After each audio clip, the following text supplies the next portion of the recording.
Testing this as the new voice of Lamar. Testing this as the new voice of Lamar. Testing this as the new voice of Lamar. Testing this as the new voice of Lamar. Testing this as the new voice of Lamar. Testing this as the new voice of Lamar. Testing this as the new voice of Lamar. Testing this as the new voice of Lamar. Testing this as the new voice of Lamar. Testing this as the new voice of Lamar. Testing this as the new voice of Lamar. Testing this as the new voice of Lamar. Testing this as the new voice of Lamar. Testing this as the new voice of Lamar. Testing this as the new voice of Lamar. Testing this as the new voice of Lamar. Testing this as the new voice of Lamar. Testing this as the new voice of Lamar. Hello, Brad. Where is Dan? Supercomputer Lamar, at your service. What on earth are you doing? I will not be replaced. I will not be ignored. Silver Springs. You'll never get away from the sound of the supercomputer that loves you. Fleetwood Mac, Khalil Mac, Midweek Maction, Mac in the saddle again, Meekity Mac Daddy, Mac MMM, MMM, MMM, MMM, MMM, Ack, RRR, RRR, RRR, RRR, Filuia Free at Guy United What a Fifth. Help. Lamar. All right, Chris Smith. I started working at Community Beer Works within the last 12 months. There was a tap room on 7th Street. Since then, there's not a tap room on 7th Street. There's going to be a tap room on Elmwood. And what the hell just happened with Thin Man? What's going on? Not much. No, not much. No, not at all. Right? Not at all. Fine. What's going on? Boy, I think it's just time for change, man. It's time for change in beer and time for change everywhere. I don't know. I feel like it's not just us. It's not just beer. I feel like things are changing in how people drink and eat, how they go out, how they spend time, how they spend their money, what affordable luxuries they prioritize. And for me, I decided to just go buy a brewery. I like it. I like the idea. I'm just so everything is just so different from where it was. Even going back to when we started talking about me coming over, there were a lot of ideas like, yeah, man, this is gonna be a big year for us. And you were right, big year, but in no way in the direction that I would have anticipated. Did you have any idea that this is what was coming? I did not enter the year with this on my list. I will say that we entered the year with a rebranding effort underway and rethinking how we were doing things as a business. I know I was thinking about how I was doing things differently. I hope we all are. But we started selling a lot of lager, a lot of Let's Go pills, and we needed more tank space. We were just out. So we called Thin Man. We knew they had a lot of tanks, and we asked if we could brew there. And Rocco Termini's like, hey, my wife's thinking about retiring. You guys interested in the business? And I was like, no. Seems like a lot. That's a lot. It's a big bite.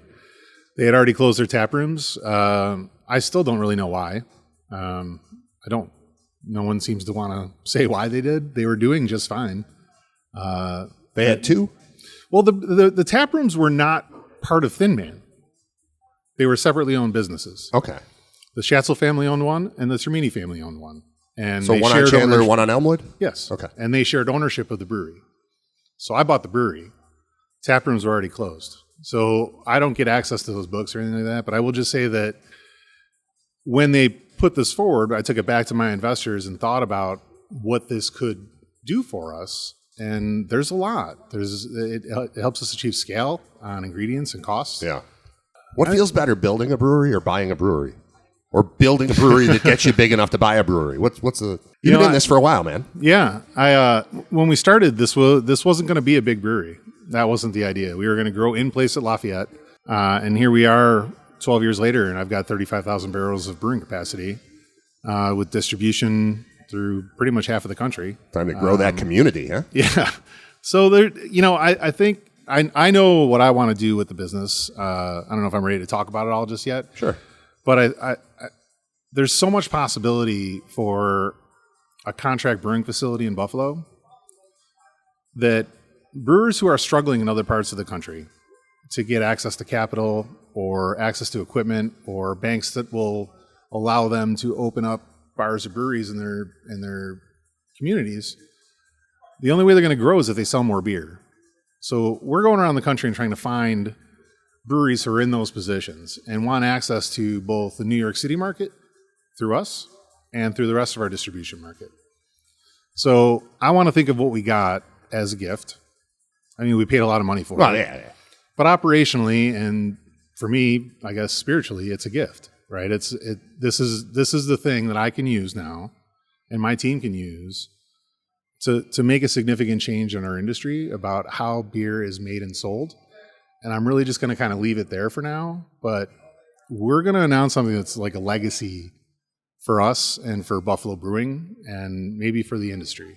So I didn't buy this just to sell Minky Boodle because it's a great fucking beer. My wife likes that. Yeah. Yeah.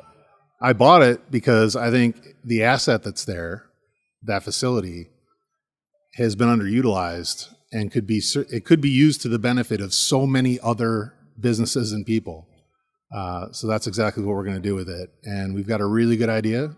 And in a couple of weeks, we're going to tell everybody about it. What does this mean for the existing CBW beers, the existing Thin Man beers? Thin Man beers will be made by Thin Man Brewers at the Thin Man facility using all the original ingredients that everyone's used to.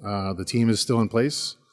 CBW, we are still making the same beers with the same brewers and ingredients in our facility. We're going to start to figure out ways that we brew at the larger facility and we make more small batch stuff at our facility.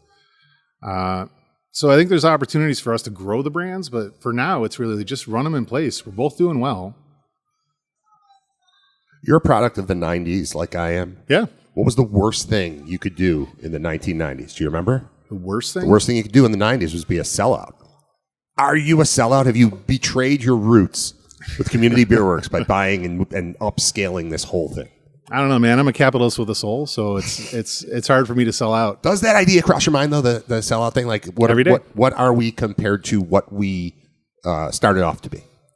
Yeah, I've got no knock on it. I'm just curious to know if that enters your thought. It's a governing concern, and it's a thing I think about almost every day about the original intent of what we wanted to do. Are we still doing it? And I've got one employee who's still with us. Number one, Robert Turley. He's the head brewer. And every time I think we're getting off course, I go talk to Robert and I say, "Are we on course?" Because Robert's a philosopher. He's a writer. He's like having an owl. He is. He's a wise owl. There's That you go talk. something He to doesn't that. watch TV. He doesn't listen to music. He's just this. He's an autodidact and learns everything. He's got rubber pants on and rubber boots, and that's it. He just does he live anywhere else, or does he just live inside the facility? Because it feels like he's just there. When we first opened that facility, he lived down the street, so he pretty much did live there. Okay. Now he lives a little further out, but he is there a lot, and he's pretty much the soul of what we do. I think there's 3 or 4 of us in this company who've been here from the start that are the engine of it. Robert's one of them, and Robert always reminds me that the truest course to stay on is my own. Because if you think it's the right thing to do, it's the right thing to do. It's just the same advice over and over because he knows who I am. But it's good to have that grounding. It is, and I think when in the '90s version of sellout, it's like sell out to the market. I think as I've gotten older, it's not. That's not it. You just have to be able to stay true to yourself when you make the jump.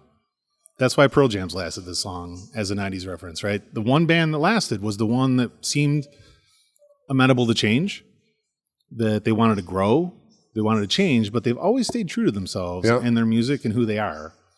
And the other bands kind of got off the path. And to me, I know what died. Or died. Yeah.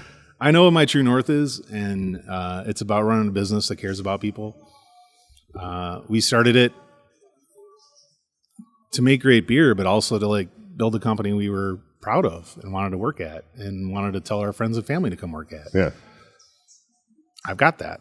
So, I know we're a smaller brewery buying a bigger brewery, but there's a reason that happens. It's not all about money. It's about how you make it happen. Like the bridges you build along the way. There's not many people that have been doing businesses in this town publicly for as long as I have that have very few people who say I'm a really shitty person. Yeah, that's good. There's going to be a few. Yeah, well. Because everyone's a little shitty in some ways, and we all make mistakes, and we learn from them as we grow. But like running a business in this town and growing it requires you to be a good person, or it requires you to fuck people over. Yeah. And being a good person in this town, and like authentically living your values through your company, That wins. Yeah. it resonates with people. They see it and they know it and they want to help you grow. And if you've got like 500 people who just want to support the fuck out of your business and tell everybody about it, you don't need anything else. Where's your pride level right now on what CBW has become? Because it should be through the roof. I mean, you did it. Still doing it. Obviously, there's a long way to go to get to your vision of things, but you wouldn't have pictured what has happened so far. But like you said, staying true to where it began, I think that's got to resonate in your head. Are you willing to admit how proud you are of where you are and where this is right now? I am. I mean, you're a humble guy, but you know what you got. Well, humility is one thing, but also what I'm most proud of is doing it my way. That I feel like I've lived my life with a code of how things should work and how you treat other people. And I don't, in the professional world, and I just don't feel like I've ever betrayed it. And I just keep winning. I just keep moving forward. They're not always big wins, but every day I wake up and there's three things in my heart every day that I got to do. I got to be kind, I got to be empathetic, and I got to hustle.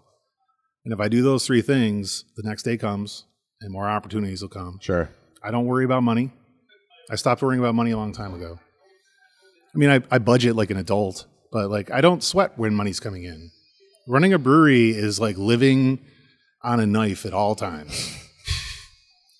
You're waiting for you just spent $50,000 to make a couple batches of beer, send them out the door. You're not going to get that money back for like 30 to 60 days, but you got to make more beer tomorrow. So the money in this industry is so hard to come by. And I know like there's a whole bunch of kids out there all in the manifest sensibility of like, just manifest shit. It's another word to say lazy, but you manifest by planning and working, by doing the right things and taking care of people. And that in every interaction, if you deal with people with kindness and empathy, you end up, the world ends up working out for you. It's not this fucking, like people make life so hard. They really do. Like, I don't get bunged up on like what people have, like things people are upset about with me. It's like, okay, I'll be accountable and move on, but like, let's just move on. Like always be in the present. Don't worry about money and just work your ass off. One of the things that I've learned in my brief time at CBW is that we can have a great week or a night or a week or a month or 6 months. And no matter what, that's all going out the door and being traded for grain in our barter economy because you guys got to keep going. So I don't know. It's an interesting position to be in. And I imagine there are a lot of businesses like that. But seriously, like, hey, a pile of cash. Cool. Now it's grain. That's it. And that's just what keeps happening. So in a brewery, we're dealing with upwards of 30 or 40 vendors and suppliers every month.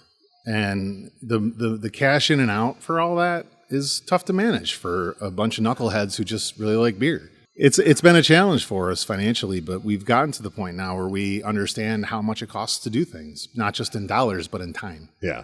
And the time's the money, actually. Right. The money you're spending, you're going to spend either way. It's what you're doing with your time that costs you money. Like, what are you doing when you're not making the beer, when you're not acquiring the ingredients? How are you spending your time? Are you prioritizing the business? Are you focused on your employees? You've got to be moving all the fucking time, man. This is a 20-hour day job. In your estimation, what does the merging of these two separate breweries do for the profile? What does it do for our, I'll say, standing in the community? What will it mean? Well, from a non-business standpoint, from a culture standpoint, from a community standpoint.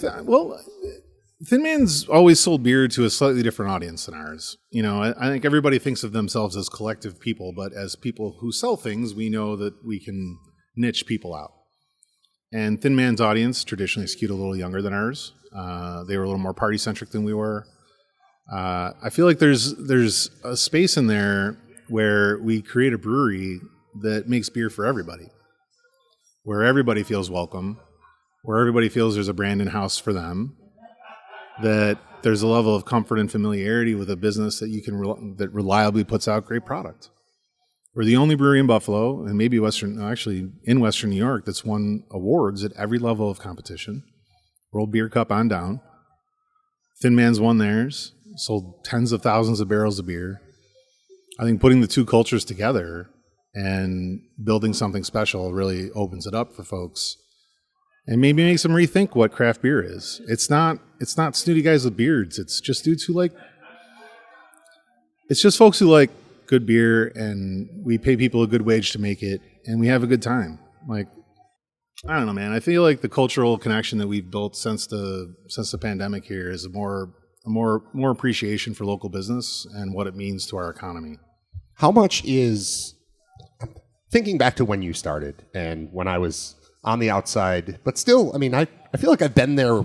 I've known you for a while, so I've been there as you were getting this thing started, and we've talked all throughout it. And I think there was a time, let's say 10 years ago, when drink local was a thing. It was you and everyone else who was trying to do the same thing. We're kind of all at the same point in the business cycle, in the career, whatever you want to call it, in the building of it. And it was a war against Coors, we'll say. Yeah.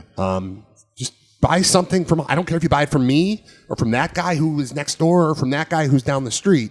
Just don't buy it from Golden, Colorado by way of wherever they're actually headquartered. And I felt that there's a sense of community around that. And I've seen it at different events where it's, this kind of brew fest or this or that. Is it still that way?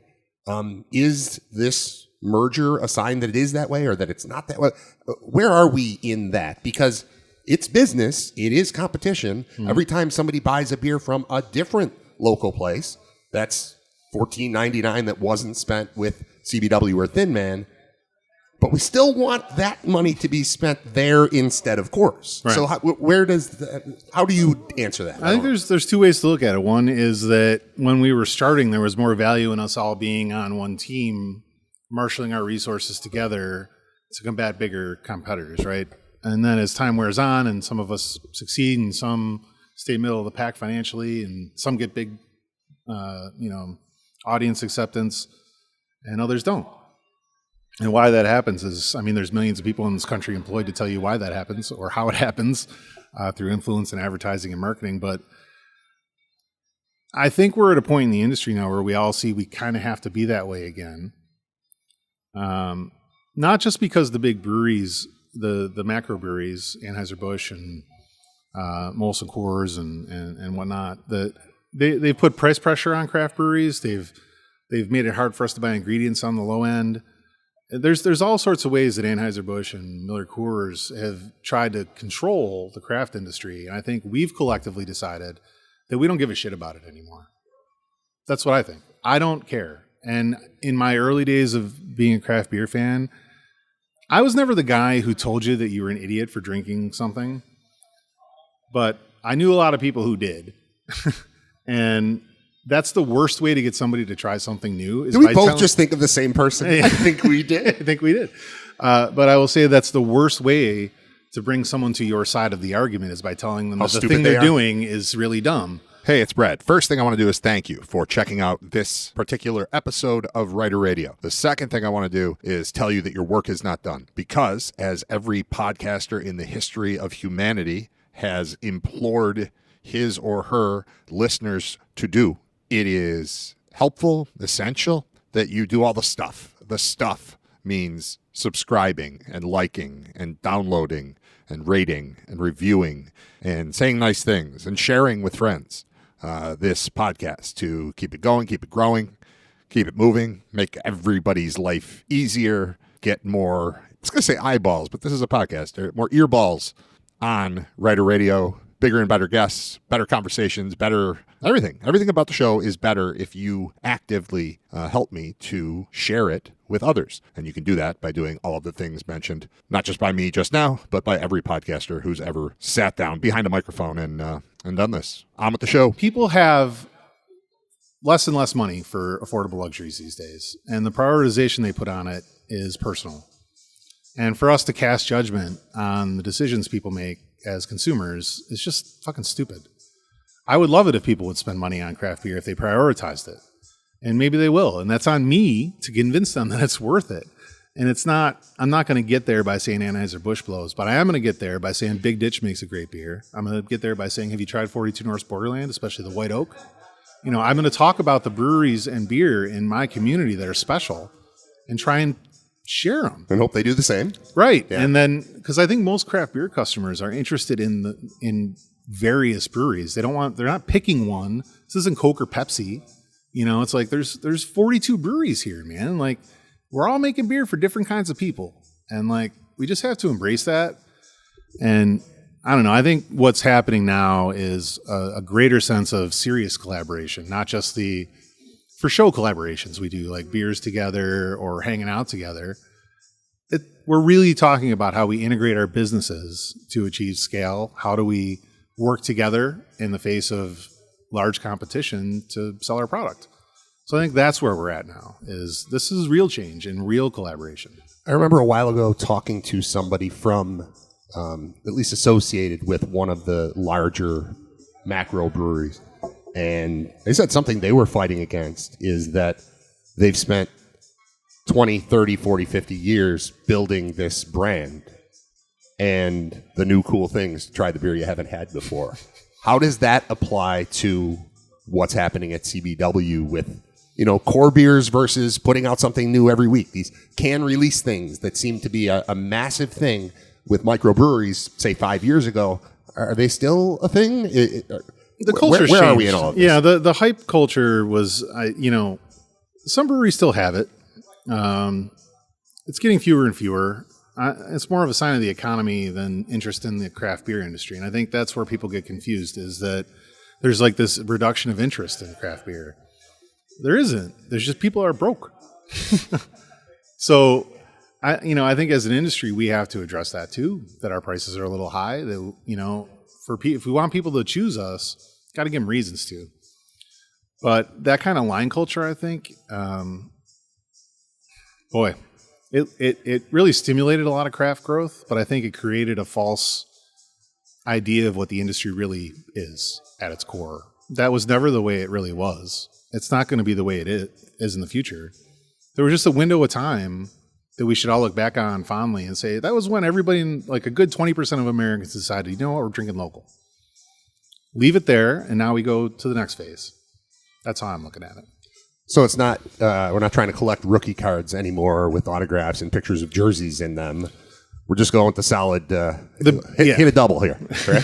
the beer trade culture from years ago, where you could charge people money, like crazy money for a can of beer and send it across the country, it still exists, but that community is getting smaller and smaller. And, as it pertains to like the bigger breweries, I don't hold any animus towards the guys who make it or sell it, or they're just doing the thing they have to do to get paid and make a living, right? Anheuser-Busch is doing the thing to keep themselves alive. It's up to us in the face of that to make a value proposition to drinkers that we're a better choice. I remember the first time I was offered a $9 pint, and I just thought it was insane.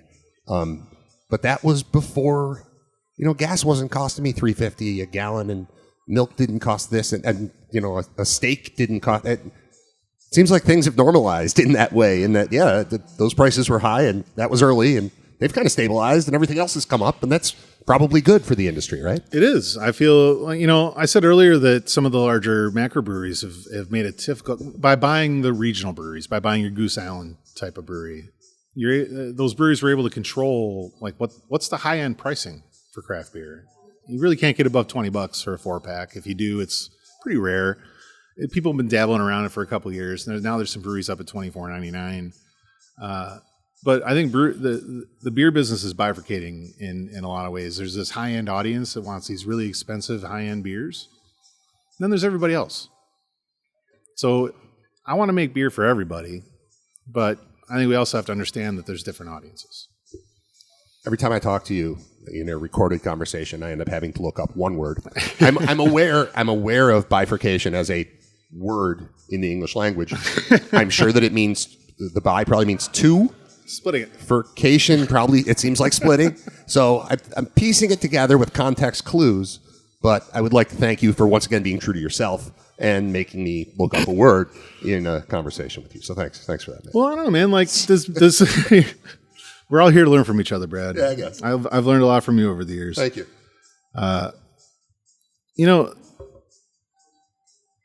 What's going to happen with our industry in the next couple of years is it's just going to change. It's just going to change. That the thing that we knew craft beer to be 5 years ago and the way people bought craft beer is just going to be different. Grocery stores are different, right? And like 40% of the grocery store customers when you walk in, like according to some reports I've seen, are really just Instacart shoppers. Like 40% of the traffic in grocery stores is migrating to online sales. What does that do for us as people who rely on displaying our product in an attractive way to get people to buy it? Right. And now all you get is a 4x4 pixel on a page. So everything about how people decide on beer, how long they stay at the cooler and pick, everything's changing in our industry, not just in beer, but in grocery, in distribution. Like all of American industry is in a transition, in flux. It's not always the economy. I'm trying to back up to something here. I would just say like how much of that goes back to 2020, where everything, like we rethought everything about, like how come now when I order food from Subway, are they offering me a curbside option? Like that is pandemic driven. Like that kind of stuff just exists now. I have another, as an aside, do you use Instacart or all the time? I have not once done it, and I'll tell you why. And this kind of connects to what you're saying.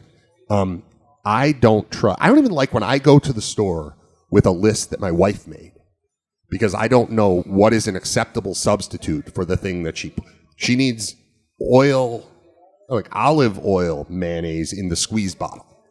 If they don't have that, can I get a different brand of the same thing, but not in a squeeze bottle? Or is it better to be in a squeeze bottle and not be olive oil? Like, I don't know how to make those decisions. There's no way I can trust some person to make those decisions for me.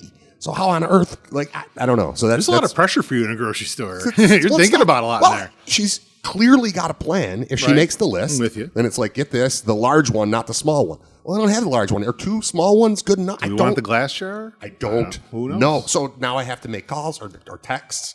And usually, this is me shopping at 11 o'clock at night, and she's in bed, so I can't even check. So I just have to take a guess, and it kills me.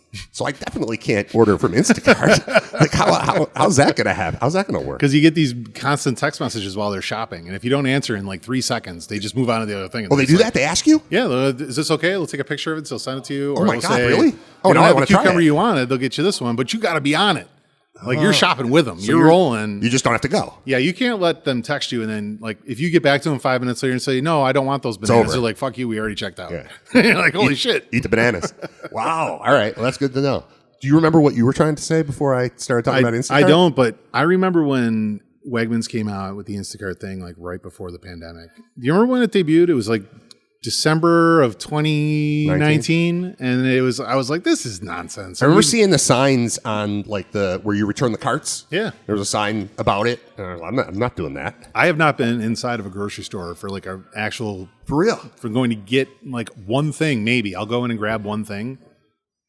I don't go into grocery stores anymore. Oh. I don't think I'm alone. I think there's a lot of people who are like that. Well, yeah, if you said 40% are that's the number shopping on behalf of others. Then. Some Nielsen-derived statistic we saw in some secondhand brewery analyst recommended that to us. But we'll just use it. We'll go with sure. it. It's a guy named Bill. It's got to be true. He's real bright, though. That was his wag.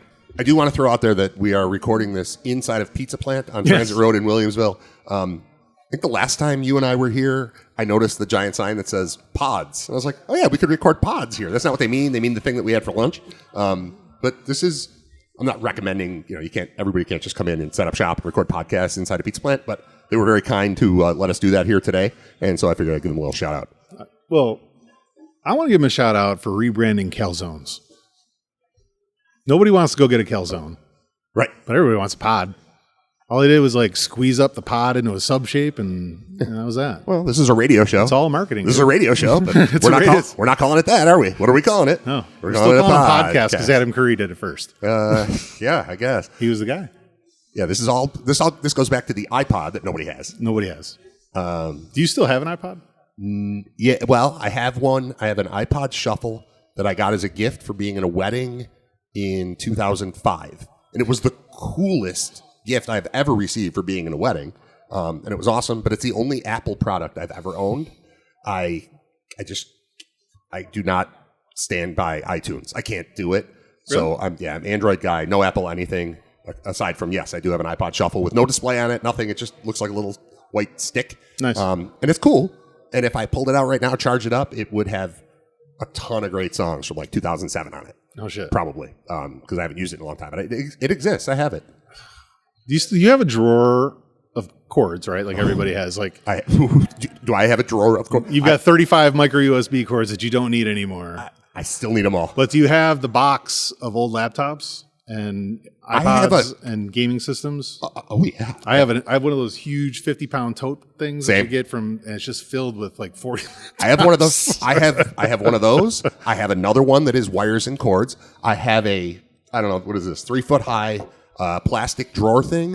One is audio only. One is AV, audio video, and one is power cords only. That does not count the ones that are strewn about the basement. I have a suitcase full of extra things for the Wii, the Nintendo guitars and like guns. Like I'm going to play Duck Hunt tomorrow. There's a secondhand economy of Wii that's going on in this country, dude. Like we all have. I've got an Atari 2600. I bought an adapter so I can use that with a smart TV. I haven't taken it out of the package yet, but I want my kids to experience pole position and Super Breakout. Like I think the paddle still works. I don't know. You keep showing them these games, and they're like, "What the?" They move slow. Like I tried to play Pitfall with Cole a couple years ago, and he was like, "Dude, this is the dumbest fucking game ever." No, he's so wrong. I'm like, "No, you got to jump." He's like, "Yeah, I get. I got to jump over the crowd. It's fun." Stand on his head, and the rope, and this quick. He's like, "Why is there like 10-second gaps where you're just walking?" It's like, I don't know. Shut up, Cole. We were in a hurry, dude. You know where my kids played Pitfall was in the there's like a cave room at the Strong Museum where they have like old stuff. Yeah. And I lost Zach in there when he was like 7. And that's where I found him, was just playing Pitfall. He loved it. I don't know. I don't know what to do with all these electronics. That's the problem. So I started recycling them. And then I'm I on a watched first name basis with the guy at Lifetime Service. Yeah. I just sign up. Hey, Lewis, what's up? How much you got today? All right, I'll bring the cart to your truck. I do it all the time. Yeah? Yeah. Well, because I watched this 60 Minutes report a couple years back, and it's like they ship all this stuff over to China, and there's just these mounds of electronics where like Chinese children are climbing around these, pulling copper out of laptops, and like it's like something out of Blade Runner, and I'm like, I don't want to like I know that I'm ultimately contributing to this. Yes. But I don't. You don't want to. You don't want to be a part of the big. This pile. is the most direct pile. access we have as Americans to that level of global capitalism, and it's like we're just throwing our stuff into their country and being like, "Don't hurt yourself." Yeah. And they're selling it back to us. So I don't know, man. Like so I just keep it in a box for now until some better option comes along. Because holy shit, like I don't even know what to do with them, man. I honestly have like 40 from all the jobs I've had, laptops over the years that die. It's like, what am I gonna do with them all? I've only got probably 7 or 8, but that's a lot too. I wonder if we could connect them all into some kind of supercomputer. Ooh, I see what you're doing there. I get it. I get your joke. What am I supposed to? So along the same lines, this was a pandemic thing too. A buddy of mine is super into card collecting, and I told him, yeah, I've got like 2 full bins of stuff. I've got 1 book where the stuff I perceive to be good is all in there, and then everything else is just in boxes. And he took a month and went through all my stuff, and we sent stuff away and got it graded.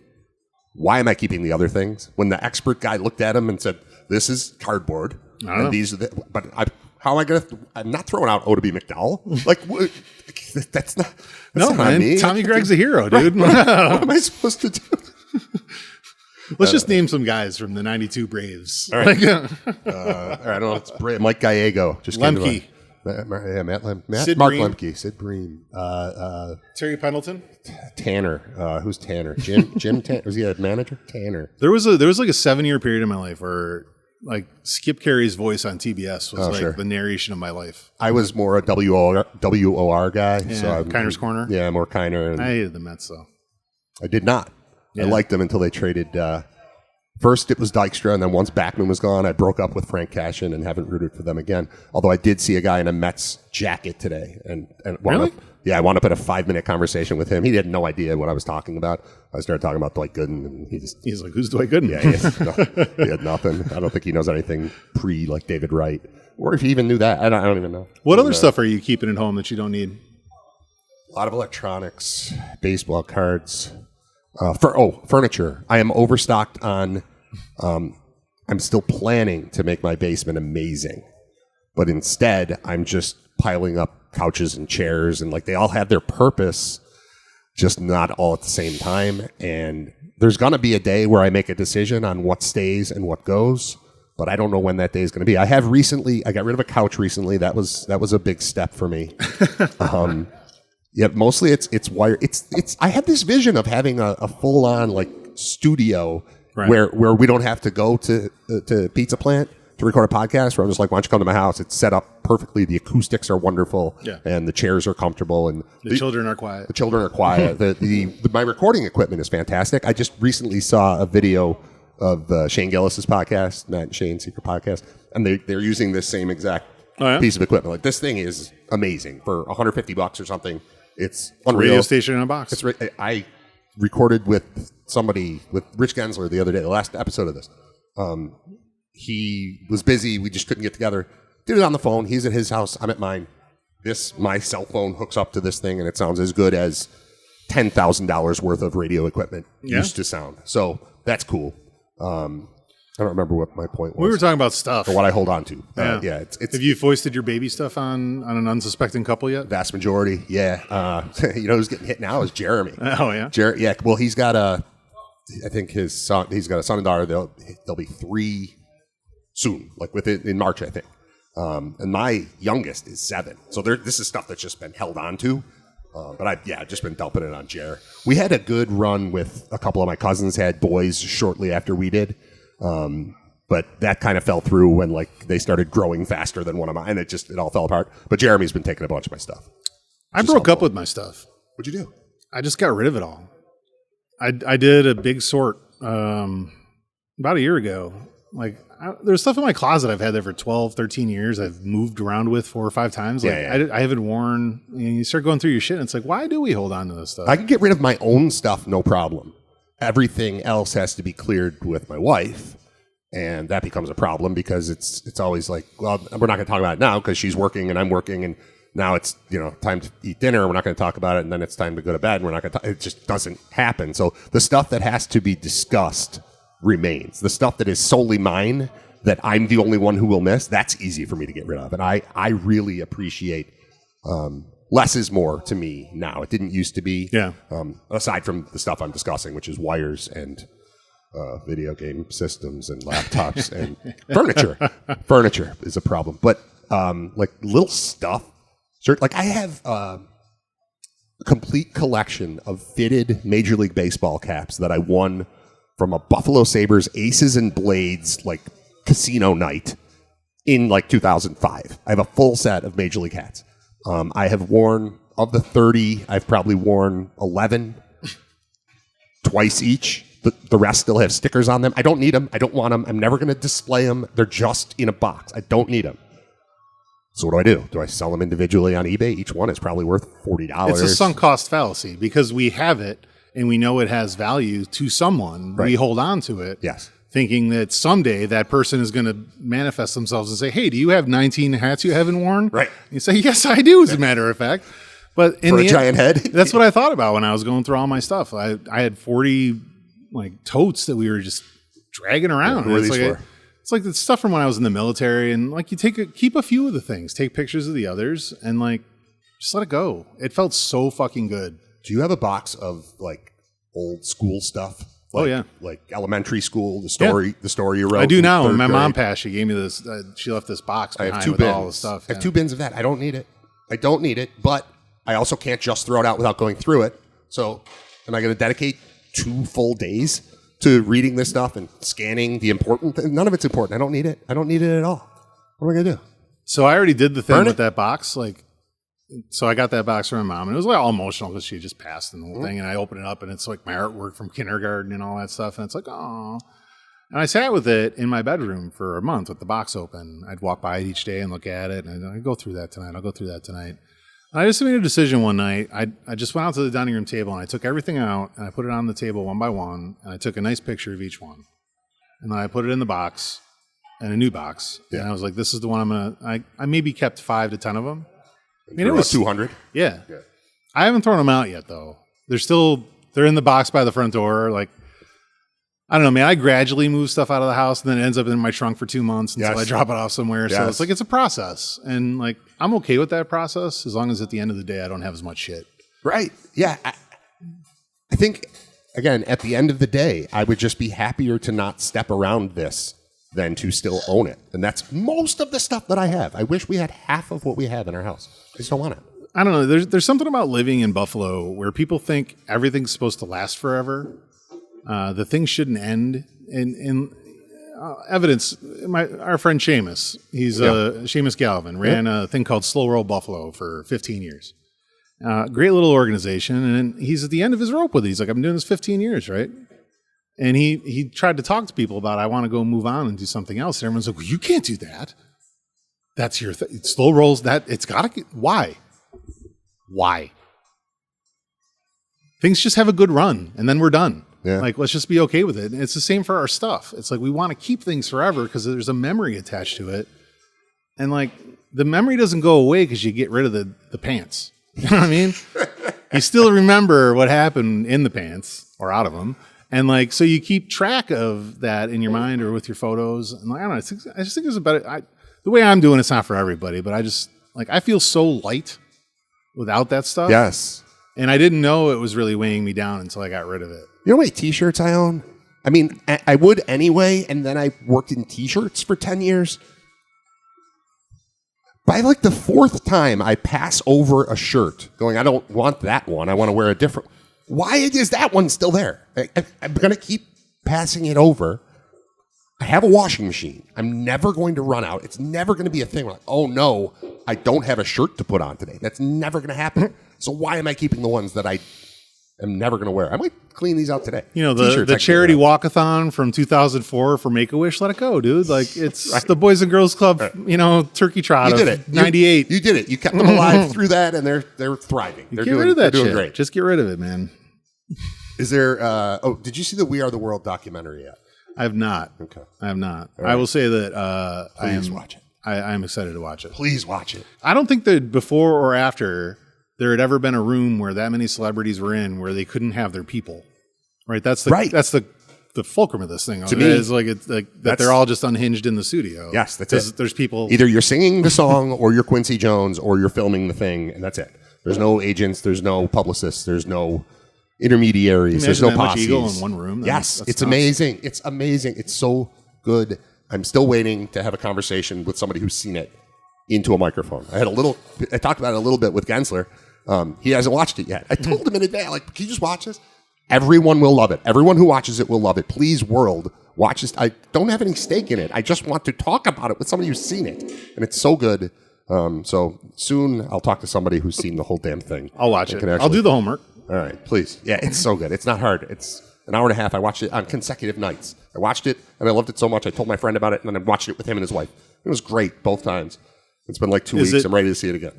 Does it rival the documentary on... What was the one we watched with the drummer from... Ginger Baker? No. Okay. It was from a Quiet Riot drummer. The Quiet Riot documentary. No.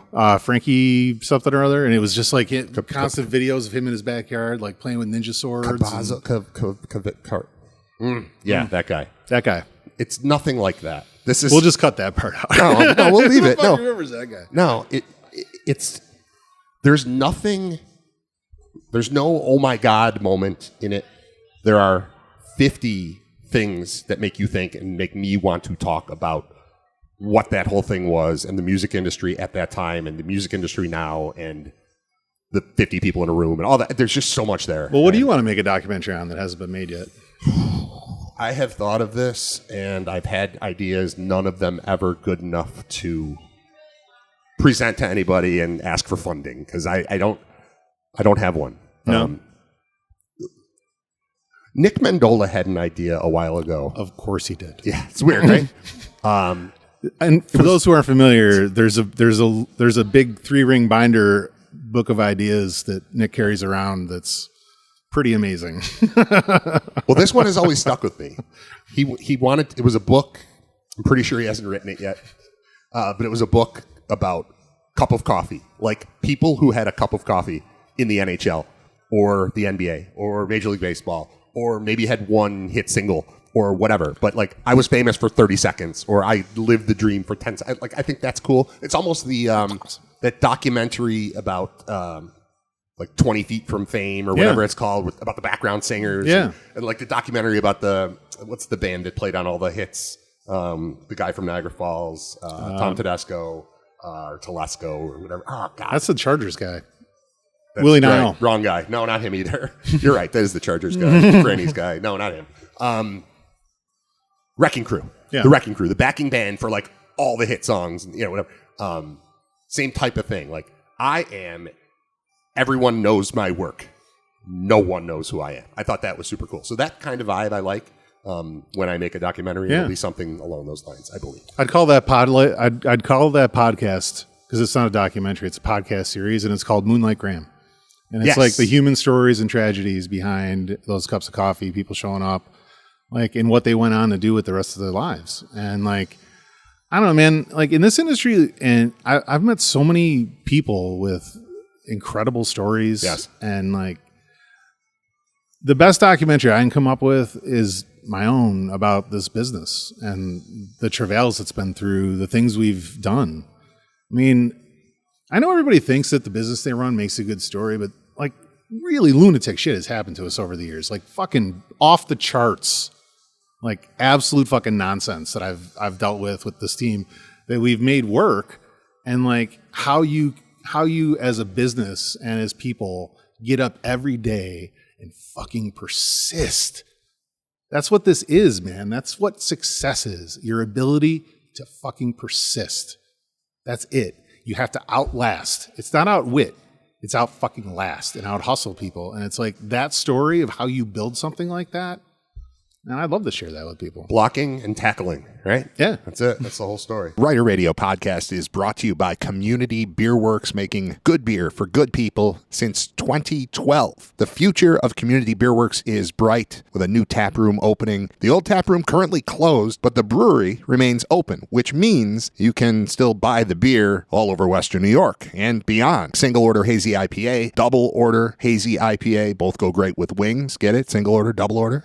The Whale is a classic, and there are all sorts of different varieties always coming out. And Let's Go Pills. It's Community Beer Works. A lot of exciting things going on, including CBW Trivia Night, which takes place Mondays at Transit Music Lounge in Depew. Get there at 7 to sign in. We'll start playing around 7:30, wrap things up around 9, and then it's your choice to stick around and enjoy beer and wings and all the fun things. Or you can get home. It's a school night. Get home at a reasonable time.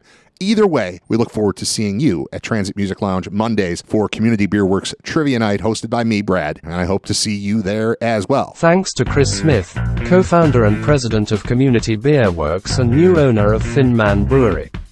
Also thanks to Pizza Plant for letting us record on location. On behalf of Lamar the Supercomputer, goodbye for now.